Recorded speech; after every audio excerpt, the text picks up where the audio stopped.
1, 2, 3, 4, 5 cameras, and I have a brand new smartphone in my pocket. This seems oddly familiar.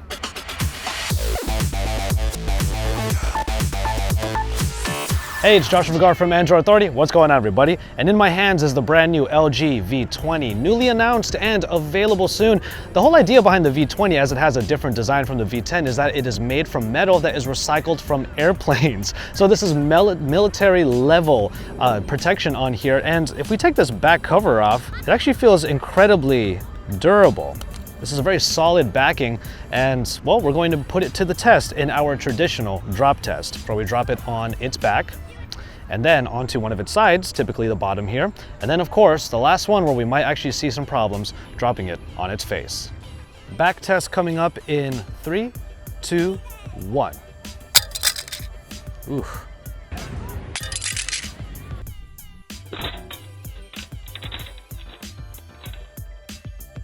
Well, one of the things that always happened with removable backings on smartphones back in the day, or even dumb phones back in the day, is that they all broke apart when they would fall on the ground with enough force. That's exactly what we saw here with the LG V20. I'm gonna go ahead and just pick up the unit itself. There aren't any problems with the screen, not really any scuffs around, and then the battery did pop out, so of course that was a problem. I'm gonna go ahead and put that battery back in right now, and then I'll show you a closer look on this camera up here.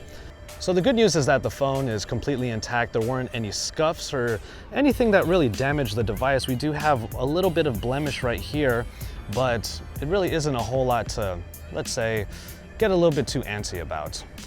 Going around the device, there's nothing wrong with it, and if I were to turn the device back on again, we have the LG logo coming up. It's still a fully functioning device, even if it did break apart pretty completely due to that removable backing. It's nice that it actually breaks apart like that because it actually absorbs a lot of the shock. So we're probably not gonna have too many problems if it falls on its back. Side test, dropping in 3, 2, and 1. 2, and 1. I guess that really wasn't much of a surprise, was it? Taking the phone out, we do have a scuff on the bottom where it landed, obviously. The battery popped out once again. No damage to the battery, so it's not gonna explode in my hand, thankfully. So we see one little scratch here in the corner, nothing really all that severe, so it still looks pretty good. But I actually wanted to keep the cover off for a second to show you that there are a couple of scuffs on the battery. I'm still not all that concerned that it's going to blow up or catch fire or anything like that, but I did want to show you that there were these little marks on the battery because it is being tumbled around. Now, while the phone boots up, I will tell you, we had a unique opportunity to even test out this phone here in Berlin, Germany. We're obviously standing in front of the Bundestag, so it's awesome that we were able to take the V20 out when we have the time to and be able to test it to see if it is actually as durable as it needs to be. 3, 2, 1, and drop. And drop.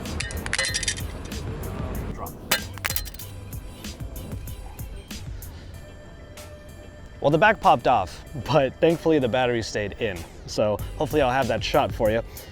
But the moment of truth is always the screen in this one. So let's see what happened. Looks like it's fine. There aren't any scratches or not even any cracks on the screen. So far it's doing a really great job. Let's take a closer look up here. It's great that the battery did not come off of the device because now I still have the same camera shot recording, and yeah, it looks like the screen was able to survive it. It was a really flat drop onto this rock over here, and really I wasn't really expecting the screen to crack. Hopefully the military grade durability was going to hold up here even on the screen, and the conditions made it so that it was able to survive that kind of drop.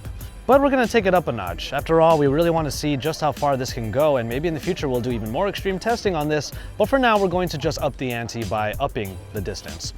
We do have our colleague Chris Carlin here who is much taller than me, so we're gonna have him come in and do the test even higher than chest level for him. He's gonna hold it nice and high up, and we're gonna see how it fares in the same test from a higher distance up. Chris? Thank you. Yep. I'm gonna count you down. Okay. 3, 2, 1. 2, 1. Oof. Well, a higher distance means that there's going to be more spread, so let's see what happened. Starting with the back cover, which obviously flew off, it still looks really good. It's not getting scuffed a whole lot on the bottom here. The battery, even though I noticed that there are some marks that are here, still looks pretty intact. I don't think this is gonna combust on me. And then on the bottom portion, or rather the main portion of the phone, everything looks pretty good. All right, well, here's the phone. Power button works well. LG logo, everything is still powering up just fine. So higher distance up, still doing pretty well. Dropping in 3, 2, 1.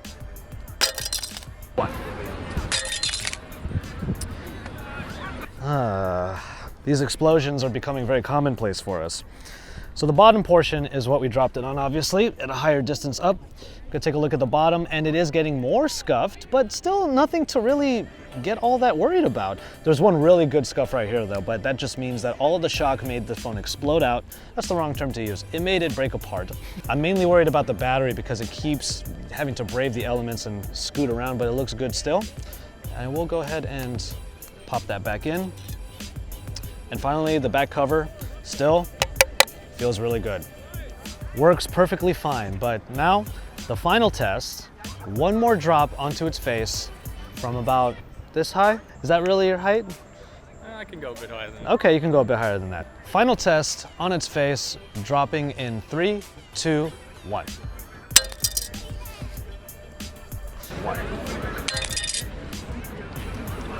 Perfect. It's funny how we can actually predict what's going to happen. The battery stayed in, again, thank God. Back cover came off. It's hopefully still recording. I'm gonna wave my hand over it, but here comes the moment of truth. No. Poor V20. All right, I'm gonna go up to this angle up here so we can get a closer look at the destruction. I'm putting the cover back on, but really this phone is done. And there it is. All of the cracks, the spider webs, the whatever you want to call them. I'm actually scared to press onto the screen right now to turn off the video recording because I'm afraid I'll cut my finger. That has happened to me before. But you can see all of those scratches. Oh dear.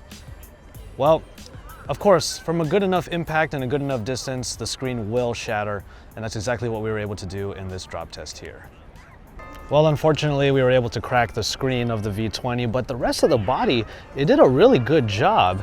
Well, I'm not sure if in this video here, which you're probably seeing right now, there's a crack going straight across the front-facing camera. So maybe you can see some discoloration or maybe just a little bit of difference here because I'm obviously staring at a completely shattered screen. This phone may still be usable, but with all those scratches and spiderweb cracks right there, you're probably gonna cut your finger. It's better to just replace that glass panel. But the rest of the phone did wonderfully well. There are no scuffs except for the one that's on the bottom here when we dropped it from that high distance. But from there, it's still a good looking phone. It's just as inoperable when it comes to the touchscreen.